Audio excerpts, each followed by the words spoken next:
राधे राधे दोस्तों।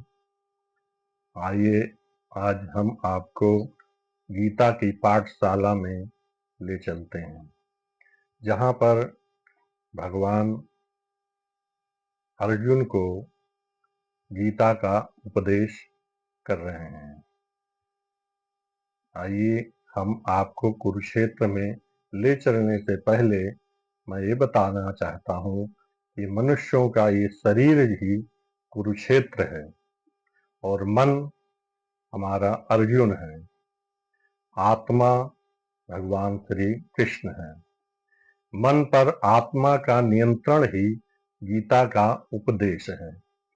यही पूरे गीता में भगवान ने अर्जुन के माध्यम से हम सभी मनुष्यों को ये ज्ञान दिया है कि अपने मन पर कंट्रोल करिए, क्योंकि ये मन ही बहुत ही चंचल है। मन एव मनुष्याणाम कारणम बंध मोक्षयो बंधाय विषयान संगः मुक्तये निर्विषयम मनः। ये श्लोक बहुत ही प्रसिद्ध है, क्योंकि सारे मनुष्यों के बंधन और मुक्ति का जो है कारण जो ये मन ही है। ये सारे वेद शास्त्रों उपनिषदों सब में ये श्लोक बहुत बार आया है कि मन को ही जो है बंधन और मुक्ति का कारण माना गया है। अभी तक हम आपने एक योगी की क्या परिभाषाएं होती हैं, भगवान ने अर्जुन को उपदेश किया। फिर अर्जुन भगवान से कहता है कि भगवान, योगी पुरुष की हम पहचान कैसे करेंगे? योगी कैसे दिखता है, कैसे उठता है, कैसे बैठता है, क्या करता है, उसकी हम पहचान कैसे करेंगे? ऐसा व्यक्ति जो है स्थित प्रज्ञ की स्थिति में होता है। उस स्थित प्रज्ञ को भगवान गीता के इन 18 श्लोकों के माध्यम से स्थित प्रज्ञ व्यक्ति की पहचान, उसके गुण के बारे में अर्जुन को बताते हैं। आइए हम आप सभी स्थित प्रज्ञ होता क्या है पहले उसके बारे में जान लें, फिर उसके बारे में स्थित प्रज्ञ व्यक्ति कैसे दिखता है उसके बारे में समझेंगे। स्थित और प्लस प्रज्ञा, इन दो शब्दों से मिलकर ये स्थित प्रज्ञ बना हुआ है। स्थित माने स्थिर होना, प्रज्ञा माने बुद्धि। बुद्धि का स्थिर होना ही स्थित प्रज्ञ कहलाता है। अब आइए हम इन श्लोकों के माध्यम से स्थित प्रज्ञ व्यक्ति को हम आप पहचानेंगे कैसे, इसको समझते हैं। स्थित प्रज्ञ हुआ व्यक्ति जो है जब संसार में जाता है तो वो संसार के लोगों के साथ वो कैसा व्यवहार करता है, संसार में कैसे उठता है, कैसे बैठता है, इसको फिर जब वो अपने आप में स्थिर होता है, अपने आप में स्थित होता है, तो वो योग की अवस्था में होता है। तो उसमें दोनों में कैसे हम इसका विभेद करेंगे? इसी स्थित प्रज्ञ व्यक्ति की पहचान जो है भगवान ने गीता के इस श्लोक के माध्यम से बताया है। ब्रजहाति यदा कामान सर्वान् पार्थ मनोगतान् आत्मन्नेव आत्मनः तुष्टः स्थित प्रज्ञस तदुच्यते। दुःखेषु अनधिगमग्ना सुखेषु विगतिस्पृहा वीतराग भय क्रोधः स्थिति धीमनु उच्यते। या सर्वत्रानेभ्य तत्र तत्र प्राप्ता शुभाशुभम् नाभिनन्दन्ति न द्वेष्टि तस्य प्रज्ञा प्रतिष्ठिता। यदा संहरते चायं कूर्मोऽङ्गनीव सर्वशाः इंद्रियाणि इंद्रियार्थेभ्यः तस्य प्रज्ञा प्रतिष्ठिता। इसमें आइए हम लेते हैं प्रजहाति यदा कामान। प्रजहाति मतलब त्याग देता है, यदा जब वो अपने सभी कामनाओं को, जब व्यक्ति अपने सभी कामनाओं को त्याग देता है, वो कामनाएं कौन कौन सी हैं?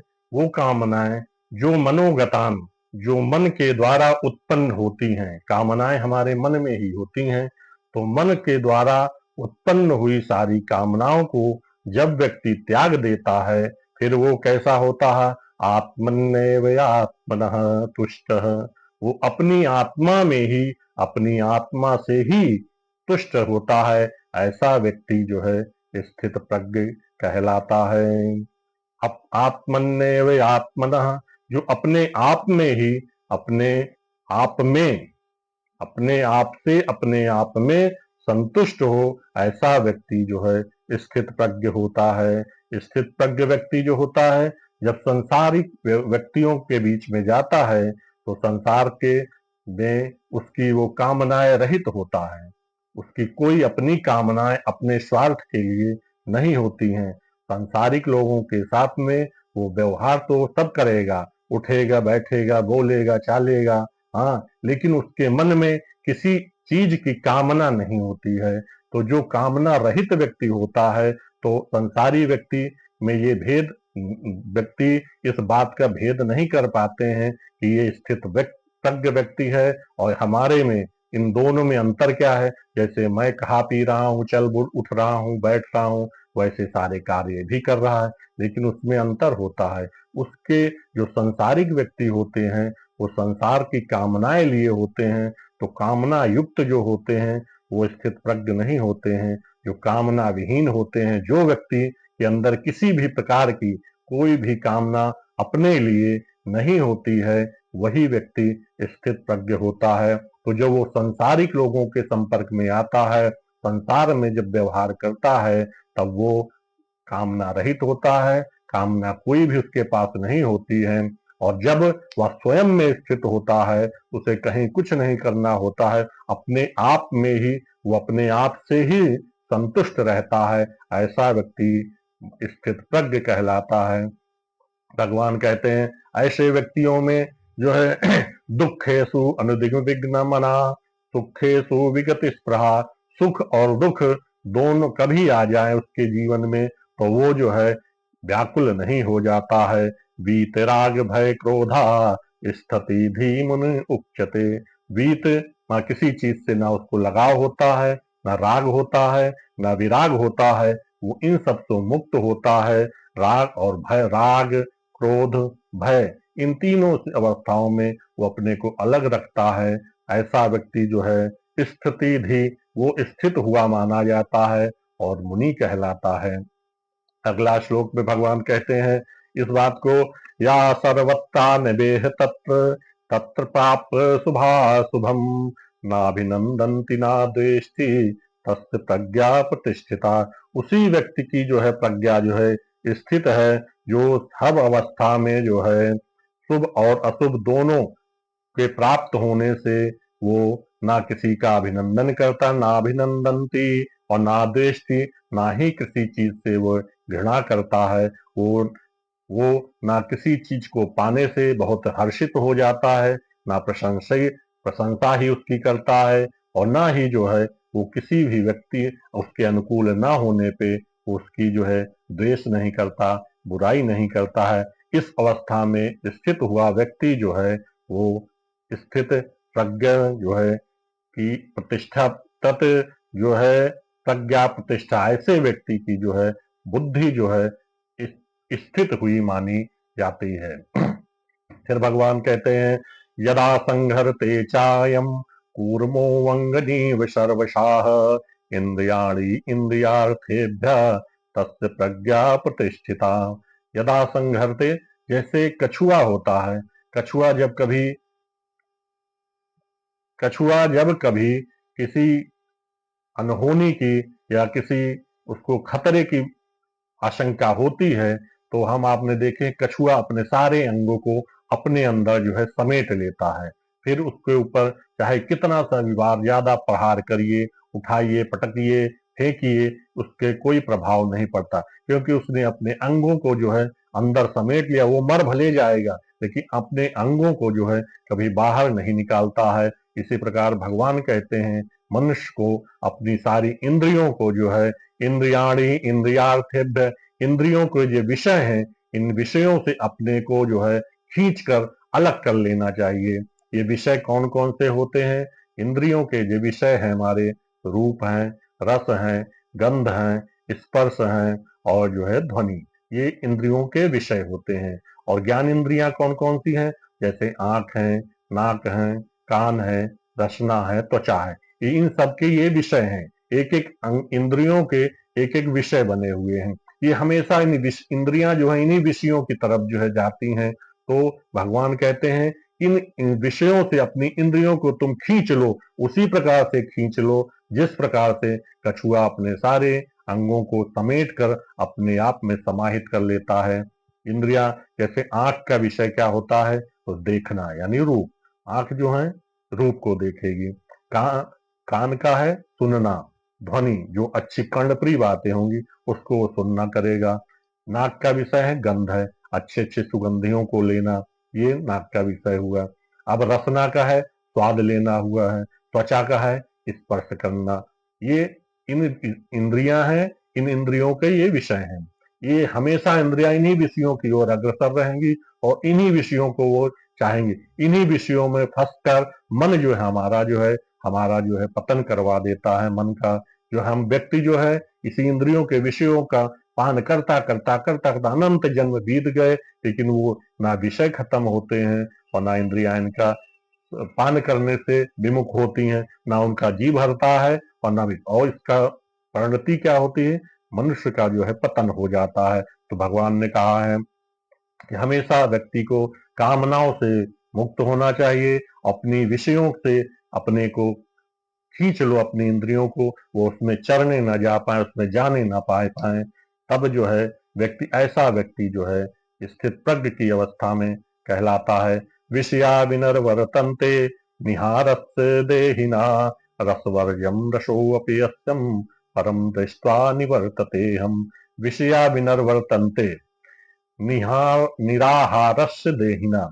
कभी कभी होता है कि इंद्रियां हमारी इतनी काम की नहीं रह जाती हैं, इंद्रियों में वो बल नहीं रह जाता है, तो हम निराहार की अवस्था में आते हैं। जैसे व्यक्ति कहता है आज मैं निराहार हूँ, इस निराहार में होता क्या है? आदमी भोजन से तो मान लीजिए आज को वो अपनी इंद्रियों को रोक लिया कि आज मैं भोजन नहीं करूंगा, उपवास नहीं करूंगा, लेकिन जो बने उसके सामने रस भोजन है, उसमें सुगंधि को देखता है तो उसमें जो उसकी स्वाद है, वो उसमें जो रस है, उसमें उसका मन ऑटोमेटिक चला जाता है। तो इस प्रकार से निराहार से तो है, इंद्रियों को रोका हुआ है जबरदस्ती, लेकिन उसका मन जो है उसी रस में लगा हुआ है। तो भगवान कहते हैं ऐसा व्यक्ति जो है ऐसा व्यक्ति जो है रसवर्ज्यम रसोऽपि यस्यम परम दृष्ट्वा निवर्तते हम विषय विनर्वर्तन्ते। जीव को जो है इंद्रियों को से भले ही उसकी निवृत्त हो जाए, पर उसका रस में जो है उसका ध्यान लगा रहता है, मन उसका उसी रस में रहता है।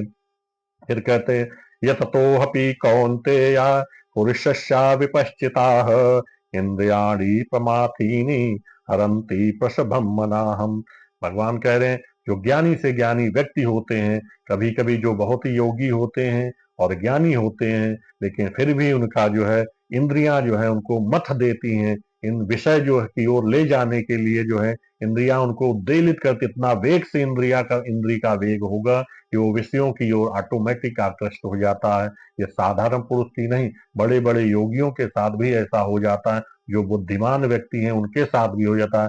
तो यहाँ पे भगवान इंद्री और इंद्रिय के विषय की प्रबलता और उसके वेग के भगवान में बारे में भगवान अर्जुन को बताते हैं कि इंद्रिय विषयों के प्रति इतनी आसक्त होती हैं कि जो बड़े बड़े बुद्धिमानी व्यक्ति भी जो है उसमें फंसकर अपने को जो है उनका नाश कर बैठते हैं। इसका सबसे बड़ा उदाहरण भगवान विश्वामित्र जी का है। वो इतने बड़े तपस्वी ज्ञानी, हाँ वो तपस्या कर रहे थे, लेकिन मेनका नाम की अप्सरा ने उनको जो है वो में उनकी तपस्या को भंग कर देती हैं, क्योंकि वो भी इंद्रियां जो है उसमें आसक्त हो जाती है, लिहाजा उनका भी पतन हो जाता है। इसलिए ये कहना बड़ा से बड़ा योगी भी हो, लेकिन उसकी संभावना बनी रहती है कि उसका पतन हो जाएगा, उसके जो है पतन होने के चांसेस लगातार बने रहते हैं। इसलिए व्यक्ति को विषयों से इंद्रियों को अपने को खींचना चाहिए, उनकी ओर आकृष्ट नहीं होना चाहिए।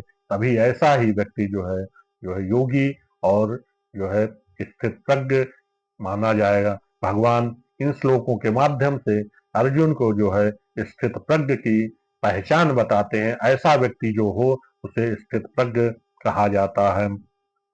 तानि सर्वाणि संयमः युक्तयासीत मत्पराः वशे हि यस्येन्द्रियाणि तस्य प्रज्ञा प्रतिष्ठिताः। तस्य प्रज्ञा प्रतिष्ठा, उसी की प्रज्ञा जो है बुद्धि स्थित होती है, जिसकी जो है तानि सर्वाणि संयम, जो सभी प्रकार से संयमित होकर युक्त यासीत मत, जो भगवान के चरण कमलों में अपने मन को, अपनी बुद्धि को जो है लगाए है। युक्त यासीत मत पर, भगवान के चरणों का ध्यान करता है, भगवान की भक्ति करता है, या कृष्ण भावना भावित में व्यक्ति रहता है और नियम संयम से रहता है, उसी व्यक्ति की जो है इंद्रियां जो है वश में रहती हैं। और ऐसा व्यक्ति जो है प्रज्ञा प्रतिष्ठिता कहा जाता है, उसकी बुद्धि जो है स्थित होती है। भगवान इस तरह से आज जो है स्थित प्रज्ञ की परिभाषा जो है अर्जुन को बताते हैं। आज का दिन जो अभी है एकादशी का दिन है, बहुत ही पुण्य और महात्म का दिन है। आज ही के दिन जो है भगवान ने जो है अर्जुन को जो है गीता का उपदेश किया था। लिहाजा आज हम अपना कुछ समय निकाल करके आप सबके बीच में इनका उपदेश करने के लिए गीता के कुछ श्लोकों का आप सबके समक्ष उपस्थित हुआ हूँ। अतः मैं आशा करता हूँ कि ये गीता का उपदेश जो है आपको कुछ श्लोकों के माध्यम से जो हमने आपको बताया वो समझ आया होगा। लिहाजा अब हम आगे के श्लोकों की चर्चा फिर करेंगे। ये 18 श्लोकों में भगवान ने स्थित प्रज्ञ व्यक्ति की जो है पहचान बताई है अर्जुन को, और अर्जुन जो है ऐसे व्यक्तियों की पहचान के लिए भगवान से यही प्रश्न किया था कि मैं इनको पहचानूंगा कैसे। तो भगवान इन सब श्लोकों के माध्यम से अर्जुन को स्थित प्रज्ञ हुए व्यक्ति को जो है ये उदाहरण, उसके लक्षण के बारे में बताते हैं। आज का मित्रों बस इतना ही। राधे राधे। जय श्री कृष्ण।